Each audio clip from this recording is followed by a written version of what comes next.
Hello friends, welcome to my YouTube channel. যেরকম কথা দিয়েছিলাম, আজকে আবারও এসে হাজির হয়েছি তোমাদের সাথে। আজকে ভিডিওটা বানানোর উদ্দেশ্য হচ্ছে, যেরকম বলেছিলাম তোমাদেরকে, প্রত্যেকটা দিন প্রত্যেকটা মুহূর্ত আমি গাইড করার চেষ্টা করব, সাথে নিজেরও ইমপ্রুভমেন্ট আর চাইবো যাতে তোমাদেরও ইমপ্রুভমেন্ট হয়। তো সেই কথা মাথায় রেখে আমি একটা ছোট্ট 3-4 মাসের একটা প্ল্যান আমি বানিয়েছি।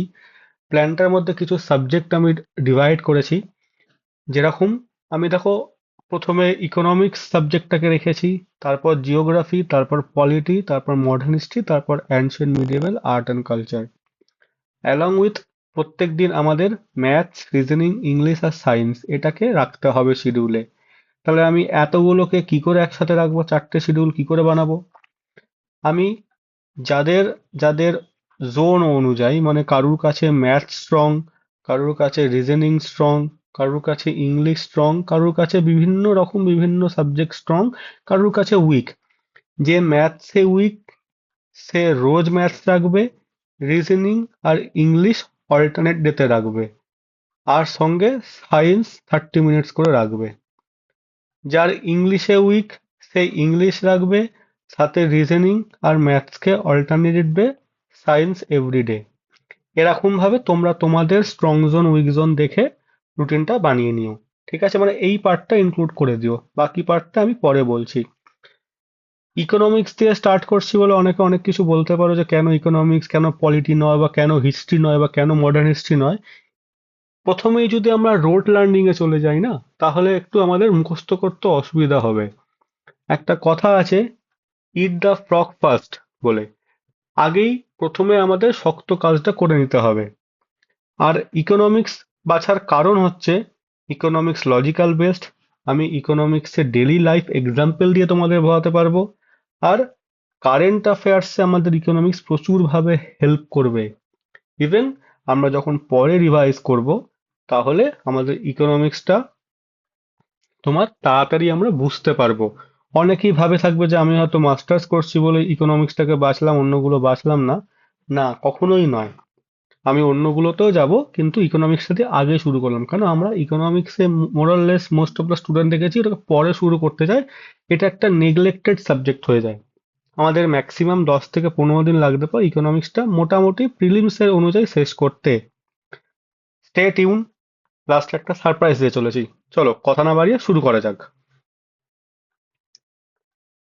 চলো, আগে আমরা দেখে নেব ইকোনমিক্স কি আর ইকোনমি কি।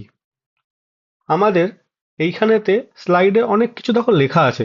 ঠিক আছে, আমি এত কিছু লেখার ওপর না গিয়ে, আমি সোজা বাংলা ভাষায় যদি বলি, ইকোনমিক্স আর ইকোনমির মধ্যে দুই ডিফারেন্ট বুঝতে হয়, তাহলে আমাকে বলতে হয় যে ইকোনমিক্স হচ্ছে একটা স্টাডি, যে স্টাডিটা থেকে আমরা জানতে পারি মানুষ বা সোসাইটি, আমাদের যে রিসোর্স গুলো আছে, সেই রিসোর্স গুলোকে কাজে লাগিয়ে কিভাবে আমরা কোনো কিছু প্রোডাক্ট করতে পারি, প্রোডাকশন বাড়াতে পারি। এটা হচ্ছে ইকোনমিক্স। কি বললাম? ইকোনমিক্স হচ্ছে একটা স্টাডি, যার মধ্যে দিয়ে আমরা জানতে পারি কোনো মানুষ বা কোনো সোসাইটি আমাদের যে অ্যাভেলেবেল রিসোর্স গুলো আছে, সেই রিসোর্স গুলোকে কাজে লাগিয়ে আমরা কিভাবে কোনো প্রোডাকশন প্রডিউস করতে পারি। যখনই আমরা ইকোনমিতে যাব, ইকোনমিতে গেলে আমরা একটু লার্জ স্কেলে দেখব, একটু রিয়েল ওয়ার্ল্ড সিস্টেমে দেখব। মানে যে রিয়েল ওয়ার্ল্ড অ্যাক্টিভিটিতে কি হচ্ছে, কি করে এন্টায়ার ফিনান্স স্ট্রাকচারটা তৈরি হচ্ছে, কি করে এন্টায়ার জিনিসটা চলছে। আমি যদি ডেফিনেশনটা পড়ি তাহলে দেখতে পাবো, a social science concerned chiefly with description and analysis of the production, distribution and the consumption of goods and service. A social science concerned chiefly with description and analysis of production. ঠিক আছে? আর economy যদি বলি, large set of interrelated production, consumption, exchange activity that aid in determining how scarce resources are allocated in country for a period of time. এখানে কিন্তু আমি social সায়েন্সের ওপর নির্ভর করে জিনিসটা দেখছি। এখানে আমি টোটাল এন্টায়ার কান্ট্রির ওপর নির্ভর করে দেখছি। আশা করছি বোঝা গেছে। ইকোনমিক্স যদি আমরা দেখি, তাহলে আমাদের দুটো পার্টে বিভক্ত, একটা হচ্ছে মাইক্রো ইকোনমিক্স, একটা ম্যাক্রো ইকোনমিক্স। মাইক্রো ইকোনমিক্স যদি আমরা দেখি তাহলে মাইক্রো ইকোনমিক্স কাকে বলে? মাইক্রো মানে কি? ক্ষুদ্র। যখন আমরা কোনো জিনিস দেখব, যে জিনিসটা পার্টিকুলার কোনো লোক, কোনো বিজনেসের উপর নির্ভর করে হচ্ছে, সেটা জানবো মাইক্রো। এটা যদি ইকোনমিক্সের ভাষায় বলতে চাই তাহলে কি দেখবো? Study of decision that people and business make regarding the allocation of resource and price of goods and service. একটা কোনো ব্যক্তি বা কোনো বিজনেস এন্টিটি যখন রিসোর্সগুলোকে ইউজ করে কোনো প্রোডাকশন করছে, গুডস অ্যান্ড সার্ভিস প্রোভাইড করছে, সেটাকে বলা হচ্ছে মাইক্রো ইকোনমিক্স। আর যখন ন্যাশনাল ইকোনমি হচ্ছে অ্যাজ এ হোল, যখন অ্যাজ এ আমরা কান্ট্রি দেখব তখন। আশা করছি এই অবধি বোঝা গেছে। তাহলে আমরা যে ইকোনমিক্স দেখছি, আমাদের এই ইকোনমিক্সটা দেখতে গেলে অ্যাজ এ হোল যখন দেখব, তাহলে আমরা কি করে দেখব আর কেন অ্যাজ এ হোল দেখব? মূলত আমাদের পড়তে গেলে ম্যাক্রো ইকোনমিক্সটার উপর আমাদের বেশি ফোকাস করতে হয় রাদার দ্যান মাইক্রো ইকোনমিক্স। কেন? আমাদের একটা দেশের কি হচ্ছে, দেশ কতটা এগোচ্ছে, আমাদের সমাজ কতটা এগোচ্ছে, আমরা এটা নিয়ে বেশি পড়াশোনা করতে চাই। সেক্ষেত্রে আমরা ইকোনমিক্সের ওপর নির্ভর করে যদি দেখতে চাই পুরো দেশেরটা, তাহলে আমাদের চারটে সেক্টরে জিনিসটা বিভক্ত হয়। কি কি সেক্টর? একটা হচ্ছে প্রাইভেট সেক্টর, একটা হচ্ছে গভর্নমেন্ট সেক্টর, একটা হচ্ছে হাউস হোল্ড সেক্টর, একটা হচ্ছে এক্সটার্নাল সেক্টর। প্রাইভেট সেক্টর কারা? প্রাইভেট সেক্টর হচ্ছে যারা private individual, A group of individual বা প্রাইভেট সেক্টর। ঠিক আছে। গভর্নমেন্ট সেক্টর কারা? গভর্নমেন্টরা হচ্ছে কোনো পাবলিক পাবলিক যে এন্টিটি গুলো আছে, মানে পিএসইউ যেগুলো আছে, মানে ধরো police, defence, farming of laws, enforcing department, এইগুলো হচ্ছে গভর্নমেন্ট সেক্টর। হাউস হোল্ড কারা? হাউস হোল্ড হচ্ছে গ্রুপ অফ পার্সন যারা একসাথে থাকছে, একসাথে খাচ্ছে, একসাথে কোনো কিচেন ইউজ করছে, কমন কিচেন ইউজ করছে, এটাকে বলছে হাউস হোল্ড। আর এক্সটার্নাল সেক্টর কারা? এক্সটার্নাল সেক্টর হচ্ছে যারা বাইরে থেকে এসে এক্সপোর্ট ইম্পোর্ট করছে, আমাদের কান্ট্রির বাইরে থেকে এসে জিনিসগুলোকে নিয়ে আদান প্রদান করছে। ঠিক আছে, দেখো আমি প্রত্যেকটা জিনিসের পাশেই না একটা আই, একটা জি, একটা সি, একটা এক্স লিখে রেখেছি। কেন লিখে রেখেছি?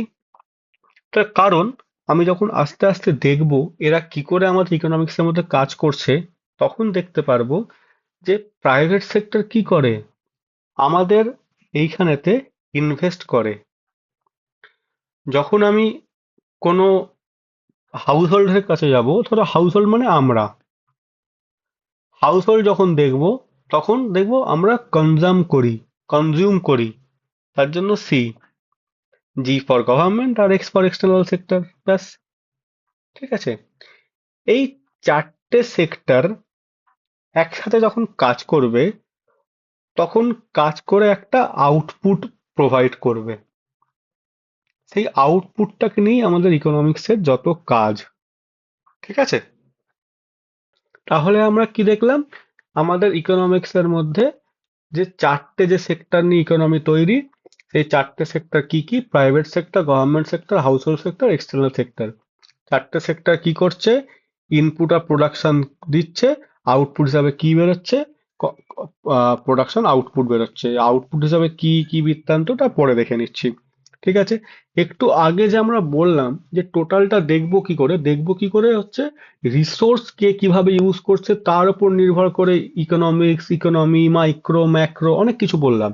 তাহলে এই যে রিসোর্স, তাহলে রিসোর্সটা কি? রিসোর্সটা জানার জন্য আমরা দেখব factor of production. Factor of production মানে যে ফ্যাক্টরগুলোর উপর নির্ভর করে আমাদের প্রোডাকশনটা হচ্ছে।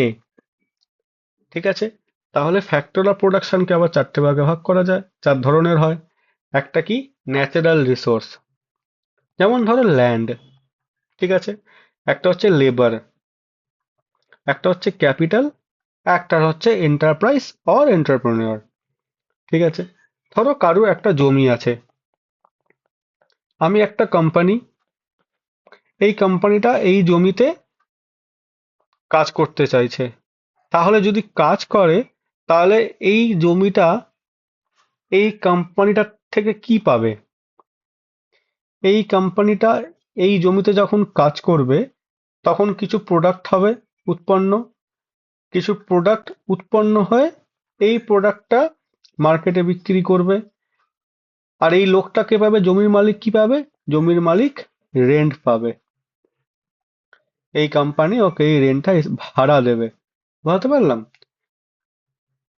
তাহলে আমরা ল্যান্ড থেকে কি পাচ্ছি? রেন্ট পাচ্ছি। হলো। এই যে কোম্পানিটা ওই জমিটায় কাজ করছিল, করে কিছু প্রোডাক্ট তৈরি করছিল, জমিটায় কাজ কারা করছে? জমিটায় কোনো লেবার ক্লাস কাজ করছে, কোনো কৃষক কাজ করছে, কোনো চাষা চাষ করছে, বা কোনো কিছু করছে। যে লেবার ক্লাসটা কাজ করছে বা যে লেবার কাজ করছে, সেই লেবার কি পাবে? সেই লেবার পাবে হচ্ছে ওয়েজেস, মানে বেতন পাবে। ঠিক আছে? আর এখানে ক্যাপিটাল, ক্যাপিটালটা আমরা কিভাবে ইউজ করছি? সাপোজ ধরো ওই কোম্পানি কোথাও থেকে লোন নিচ্ছে, লোন নিয়ে ওই জমির ওপরে ইনভেস্ট করছে, যাতে জমিটাকে ডেভেলপ করা যায়, সার দেওয়া যায়, মেনটেন করা যায়, কোনো কিছু করছে। সাপোজ ধরো লেস কোম্পানি, একটা লেস কোম্পানি জমি নিয়েছে, জমি নিয়ে চাষ করছে, আলু উৎপন্ন করছে, আলু উৎপন্ন করে চিপস তৈরি করে চিপস বিক্রি করছে। তাহলে যে জমিটা লেবার কোম্পানিটা নিয়েছে, সেই জমিটাকে মেনটেন করার জন্য একটা খরচা আছে। ও হয়তো কোথাও থেকে কোনো টাকা পয়সা ধার নিচ্ছে, ধার নিয়ে হয়তো সেই জমিতে ইনভেস্ট করছে। এই যে ইনভেস্ট করছে জমিটাতে, সেখান থেকে যার থেকে ধার নিচ্ছে তাকে কি পে করছে? তাকে ইন্টারেস্ট পে করছে। আর এই যে এই কোম্পানিটা এত যে কাজকর্ম করছে, এত কাজকর্ম করে জমি ধার নিয়ে আলু চাষ করে, আলু কেটে ভেজে চিপসের প্যাকেট করে চিপস বিক্রি করছে, as a being a company, company কি পাচ্ছে? কোম্পানি বিইং এ প্রফিট পাচ্ছে। তাহলে আশা করছি বোঝা গেছে, জমি থেকে আমি কি পাচ্ছি? রেন্ট। লেবার কি পাচ্ছে? ওয়েজেস। ক্যাপিটাল থেকে কি পাচ্ছে? ইন্টারেস্ট। এন্টারপ্রেনিউর থেকে বা এন্টারপ্রাইজ পাচ্ছে হচ্ছে প্রফিট। এই ফ্যাক্টরগুলো যখন একসাথে কাজ করছে, কাজ করার পর যে প্রোডাকশনটা হচ্ছে, সেই প্রোডাকশনটা নিয়ে আমাদের যত ক্যালকুলেশন হবে। ঠিক আছে? তাহলে আমরা এখন কি কি দেখব? Production of factors and other dynamics. আচ্ছা, চলো। তাহলে এখন আমরা দেখে নিই, এইখানেতে ধরো একটা ইন্ডিয়া, ইন্ডিয়াটা কোনো পার্টিকুলার একটা কোনো ব্যক্তি ওন করছে। সেই ব্যক্তিটির একটাই মাত্র গোটা ইন্ডিয়া জুড়ে কারখানা আছে, যে কারখানা থেকে বিস্কুট প্রোডাকশন হচ্ছে। ঠিক আছে? তাহলে এইখানে কি করে আমাদের ইনপুট গুলো কাজ করছে সেটা আমরা একবার চলো বুঝে নিই। এই যে যে ব্যক্তির বিস্কুট কোম্পানি, সেই ব্যক্তি বিস্কুট তৈরি করার জন্য যে কারখানাটা দেবে বা যেখানে তৈরি হবে, সেই যে জমিটা, সেই জমিটা কারোর থেকে নিচ্ছে, জমি এ নিচ্ছে। তাহলে এ এই ব্যক্তিটা যে নিচ্ছে, সেই জমির মালিককে কি প্রোভাইড করছে? রেন্ট প্রোভাইড করছে, ভাড়া দিচ্ছে প্রত্যেক মাসে মাসে। এবার শুধু তো জমি আর কারখানা তৈরি করলেই হবে না, আমার লেবার লাগবে। তাহলে এখানে লেবার কাজ করছে, লেবারকে এই ব্যক্তিটি কি দিচ্ছে? সরি, ওয়েজ দিচ্ছে, বেতন দিচ্ছে। আর যেখান থেকে ক্যাপিটাল পাচ্ছে এসবগুলো করার জন্য, তাকে ইন্টারেস্ট প্রোভাইড করছে। আর বিইং এ বিস্কুট কোম্পানি কি পাচ্ছে? প্রফিট পাচ্ছে, যেটা আমি একটু আগে বললাম। তৈরি হওয়ার পর যে বিস্কুটটা হলো, সেটা আমার প্রোডাকশন। এই প্রোডাকশনটা কি হিসাবে প্রোভাইড করছে? অ্যাজ এ গুড হিসাবে প্রোভাইড করছে। ঠিক আছে? এবার সবাই তো আর বিস্কুট তৈরি করে না, কেউ গুডস প্রোভাইড করছে, কেউ সার্ভিস প্রোভাইড করছে, বিভিন্ন রকম জিনিসপত্র প্রোডাকশন হচ্ছে। তো আমি এক্ষেত্রে যেহেতু গুডস নিয়ে আলোচনা করছি, আমরা দেখে নেব গুডস কি কি ধরনের হয়। গুডস মূলত অনেক ধরনের হয়। এখানে আমি মূলত দুটো জিনিস নিয়ে আলোচনা করছি। এক হচ্ছে কনজাম্পশন গুডস, এক হচ্ছে ইন্টারমিডিয়েটারি গুডস। আরো হয় ফাইনাল গুডস, হয় ক্যাপিটাল গুডস, হয় অনেক কিছু হয়, তো আমাদের এখন ওইগুলো দরকার নেই। এখন আপাতত কনজাম্পশন গুডস আর ইন্টারমিডিয়েটারি গুডস নিয়ে আলোচনা করব। তাহলে যে গুডসটা প্রোভাইড হলো, যে বিস্কুটটা এখান থেকে প্রোভাইড হলো, সেই গুডসটা নিয়ে দেখব কি হচ্ছে। কনজাম্পশন গুডস, বিস্কুট প্রোভাইড হলো। আমরা যারা হাউস হোল্ড, যারা বাড়িতে থাকি, তারা প্রত্যেকদিন চা দিয়ে বিস্কুটটা খাই। তাহলে আমরা গিয়ে চার সঙ্গে বিস্কুটটা খাওয়ার জন্য বিস্কুটটা কিনে আনবো, that is called consumption goods. কেন আমরা কনজিউম করছি, ঠিক আছে, আমরা কিন্তু বিস্কুটটা নিয়ে অন্য কিছু করছি না। আমারই ধরো আবার চায়ের দোকান রয়েছে, ঠিক আছে, তাহলে আমি কি করব, আমি বিস্কুটটা যেমন বাড়িতে খাওয়ার জন্য কিনে আনছি, আমি কিন্তু আবার বিস্কুটটা কিনে আনছি চায়ের দোকানে বিক্রি করার জন্য। আমি বিস্কুটটা কিনে আনলাম, বিস্কুটটা কিনে এনে আমি আমার চায়ের দোকানে গিয়ে বিস্কুটটা বিক্রি করছি, তখন এখানে আবার লোকে চা বিস্কুট খাচ্ছে, তখন কিন্তু সেম বিস্কুটটা ইন্টারমিডিয়েটারি গুডস হয়ে যাবে। বা ধরো রেস্টুরেন্ট আছে, যার, আমারই ধরো রেস্টুরেন্ট আছে, আমি বিস্কুটটা নিয়ে গিয়ে রেস্টুরেন্টে বিক্রি করছি অ্যাজ এ কুকিজ, তখন কিন্তু লোকে ওখান থেকে কিনে বিস্কুটটা খাবে, ঠিক আছে। এই দু ধরনের গুডস কারা কেনা বেচা করছে তাহলে? C, G, X, I. C, G, X, I মানে কি? একটু আগেই তোমাদেরকে বললাম। C for household, G for government sector, I for private sector, X for external sector. তোমরা বলতেই পারো কেন এক্সটার্নাল সেক্টর কেন কিনবে, কেন আমরা কি বিদেশি বিস্কুট কিনি না, বিদেশি বিস্কুট খাই না? গভর্নমেন্ট কি কোনো কারোর সাথে বিস্কুট কিনে বা টাই আপ করে কি কোথাও সাপ্লাই করে না? তাহলে এই জিনিসগুলো পারচেস কারা করছে? হাউস হোল্ড পারচেস করছে, গভর্নমেন্ট পারচেস করছে, এক্সটার্নাল সেক্টর পারচেস করছে, আর ইন্ডিভিজুয়ালসও পারচেস করছে। আমরা এতক্ষণ তাহলে কি দেখলাম? দেখলাম যে প্রোডাক্ট কি কি ধরনের হচ্ছে, কিভাবে কিভাবে কাজ করছে, কিভাবে কিভাবে কি জেনারেট হচ্ছে, কে কি পারচেস করছে সেটা দেখলাম।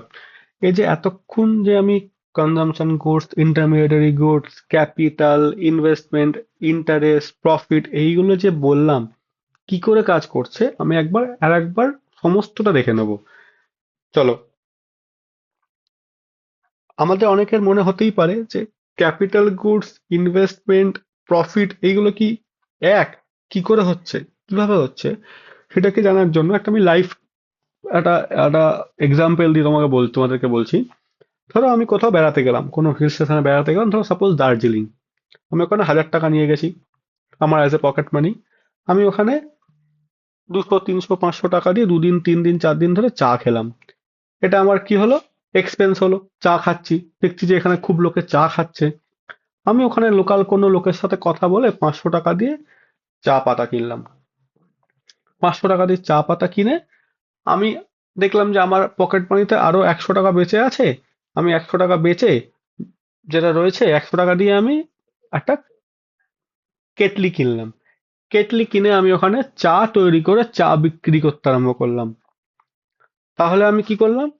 500 টাকা দিয়ে আর 100 টাকা দিয়ে 600 টাকা দিয়ে আমি চা পাতার কেটলি কিনলাম। জল আমি নিয়ে এলাম, জল ফুটিয়ে আমি তোমার চা বিক্রি করলাম। তার টোটাল আমার ইনভেস্ট কত হলো এখানে? 600 টাকা।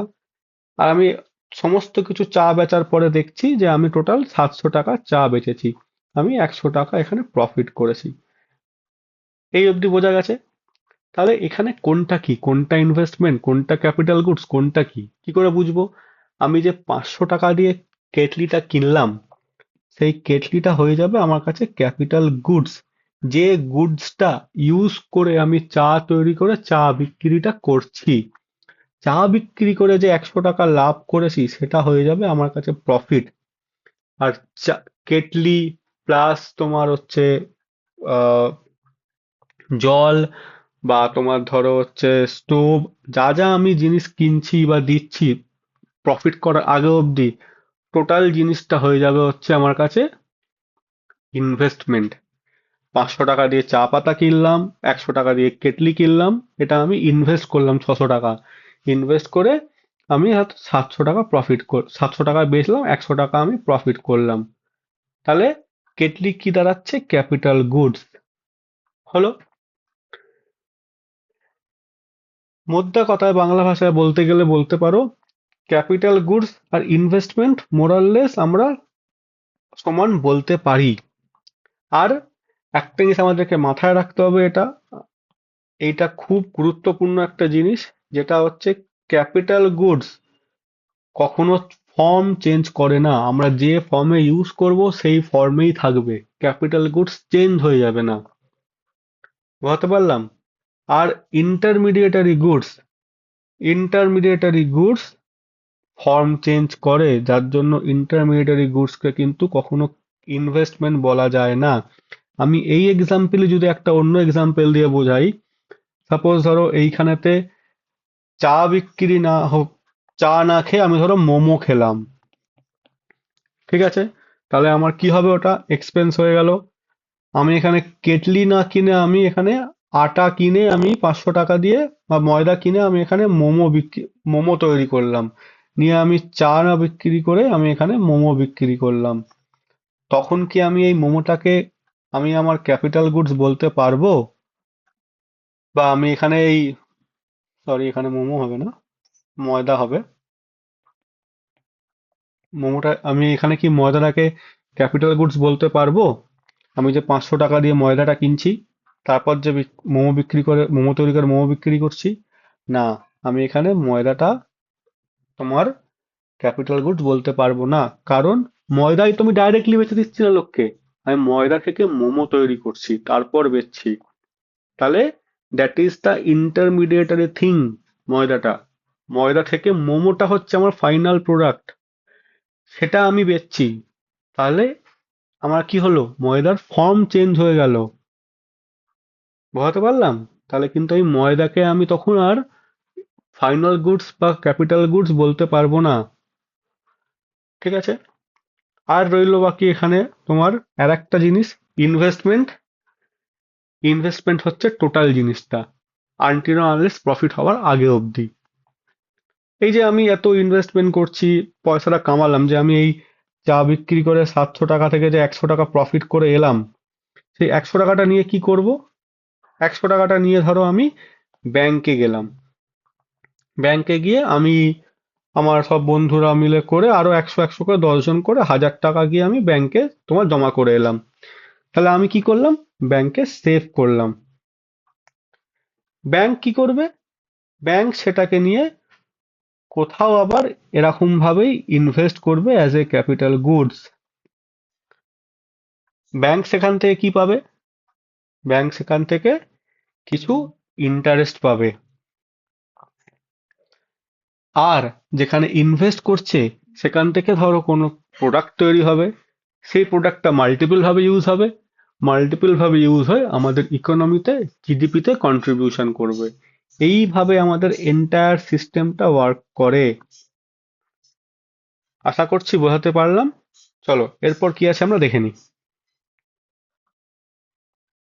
এই যে আমরা কাজ করছি, প্রোডাক্ট তৈরি করছি, প্রোডাকশন হচ্ছে, লোন দিচ্ছে, ইনভেস্টমেন্ট হচ্ছে, কি করে হচ্ছে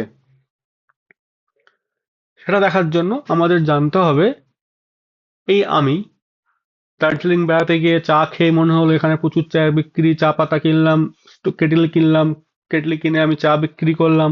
আমি একা হয়তো 10 কাপ চা বিক্রি করতে পেরেছি, তবে আমার একদিনের প্রোডাক্টিভিটি কত? 10। আমরা যদি 2 জন 4 জন 5 জন থাকতাম, তাহলে আরো হয়তো বেড়ে যেত। ঠিক আছে? এইভাবেই ঠিক আমরা দেখে নেবো এখন প্রোডাক্টিভিটি, যে কতটার উপর নির্ভর করে কতটা আমরা পাচ্ছি। আর আইসিওআর, ইনক্রিমেন্টাল ক্যাপিটাল আউটপুট রেশিও। ঠিক আছে? তবে প্রোডাক্টিভিটি কি? সাপোজ এই 3 জন এই জমিতে চাষ করে 6টা গাজর তৈরি করেছে। ঠিক আছে? এই 3 জন জমিতে চাষ করেছে, করে 6টা গাজর তৈরি করেছে। যদি আমাকে প্রোডাক্টিভিটি বার করতে হয়, তাহলে কি হবে? এই 3 জন এই জমিতে 200 টাকা ধরো ইনভেস্ট করেছে, নিয়ে এই 6টা গাজর তৈরি তৈরি করেছে। এই 6টা গাজর মার্কেটে 600 টাকায় বেচেছে। তাহলে কি হবে? Productivity equals to output by input. Output কত? 6টা গাজর কতই বেচেছে? 600 টাকা। বীজ, সার সবকিছু করতে ক টাকা খরচা হয়েছে? 200 টাকা। তাহলে আমাদের প্রোডাক্টিভিটি হচ্ছে 3। 3 ইজ মোর দ্যান 1। ঠিক আছে? তাহলে আমাদের প্রোডাক্টিভিটি অনেক বেশি, ঠিকঠাক প্রোডাক্টিভিটি রয়েছে। তাহলে আমি বলতে পারি আমাদের প্রোডাক্টিভিটি হচ্ছে 3। এই 3 জনের প্রোডাক্টিভিটি 3 হলো। এরপর কি দেখবো আমরা? এরপর দেখবো হচ্ছে আমরা মার্জিনাল প্রোডাক্টিভিটি। মার্জিনাল প্রোডাক্টিভিটি কি? মার্জিনাল প্রোডাক্টিভিটি হচ্ছে কত পার্সেন্ট আমরা প্রোডাকশন বাড়াতে গেলে কতটা ইনপুট চেঞ্জ করতে হবে, তখন যখন আমরা দেখতে যাব তখন সেটা আসবে হচ্ছে মার্জিনাল প্রোডাক্টিভিটি। মানে marginal output by marginal input, the percentage of production increase due to change in input. Suppose ধরো আমি এখানে 200 টাকার জায়গায় 300 টাকা করে দিলাম, 100 টাকা যে ইনপুটটা বাড়ালাম, তাহলে কি আমার এটা বেড়ে 600-র জায়গায় 700 বা 650 হলো? হলে কতটা হলো, কি চেঞ্জ হচ্ছে, এটাই যখন দেখবো এটা হচ্ছে মার্জিনাল প্রোডাক্টিভিটি। আমাদের এই ক্যালকুলেশন গুলো লাগবে না, এটা হচ্ছে কনসেপ্ট বিল্ড আপের জায়গা, জাস্ট কনসেপ্টটা বুঝতে হবে আমাদের। ঠিক আছে, এই হচ্ছে আমাদের মার্জিনাল প্রোডাক্টিভিটি। তাহলে আমরা কি দেখলাম? প্রোডাক্টিভিটি দেখলাম, মার্জিনাল প্রোডাক্টিভিটি দেখলাম। ইভেন এখন দেখবো হচ্ছে আমরা আইসিওআর। আইসিওআর কি? আইসিওআর হচ্ছে ইনক্রিমেন্টাল ক্যাপিটাল আউটপুট রেশিও। আমরা এটা বললেই বুঝতে পারছি, ইনক্রিমেন্টাল ক্যাপিটাল মানে যখন আমাদের ক্যাপিটালটা আস্তে আস্তে বাড়ছে বা কমছে, তার উপর নির্ভর করে যে আউটপুটটা পাচ্ছি তার যে রেশিওটা, that is call incremental capital output ratio. আমরা নর্মালি যদি প্রোডাক্টিভিটি বার করতে চাই, দেন আমরা কি করছি? আউটপুট বা ইনপুট করে প্রোডাক্টিভিটি বার করতে পারছি। কিন্তু আমরা যখন ইনক্রিমেন্টাল ক্যাপিটাল আউটপুট রেশিও করব, যদি আমরা জিনিসটাকে রেসিপ্রোকেট করি, তাহলে আমরা জিনিসটাকে যেটা পাচ্ছি সেটা হচ্ছে marginal input by marginal output. Input মানে capital, that means marginal capital by marginal output. আমরা ধরে নিচ্ছি আমরা কোনোখানে 500 টাকা অ্যাজ এ ক্যাপিটাল ইনভেস্ট করেছি, তার এগেনস্টে অ্যাজ এ আউটপুট 1500 আমাদের আউটপুট আসছে। আমরা যখন জিনিসটাকে বাড়াচ্ছি মানে ইনক্রিমেন্ট করছি, তখন 500 থেকে যদি 2000 করি ক্যাপিটাল, ইভেন 2000 থেকে যে আউটপুটটা আসছে সেটা হচ্ছে 2500। তাহলে এই ফর্মুলায় ফেললে যেটা আসছে, ক্যাপিটাল বাই আউটপুট করলে তাহলে আসছে হচ্ছে 1500 বাই 1000, তাহলে আমাদের আসছে হচ্ছে 1.5। এক্ষেত্রে 1.5 আমাদের একের থেকে বেশি।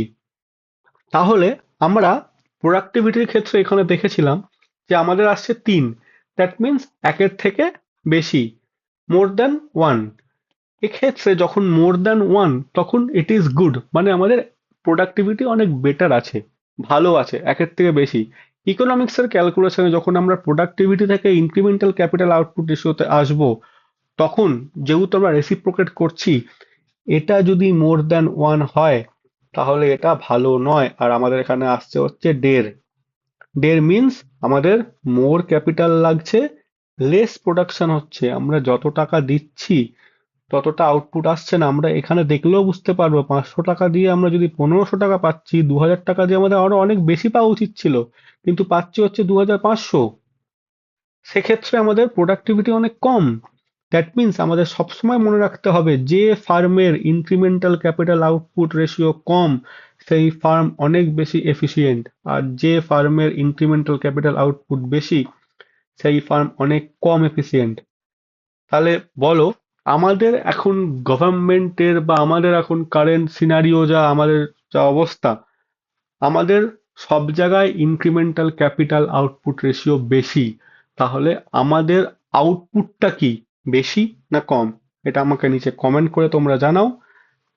আপাতত আজকে বেসিক্সের এইটুকুনি থাক, চলো দেখা হচ্ছে পরের ভিডিওতে। Thank you for stay tune with me.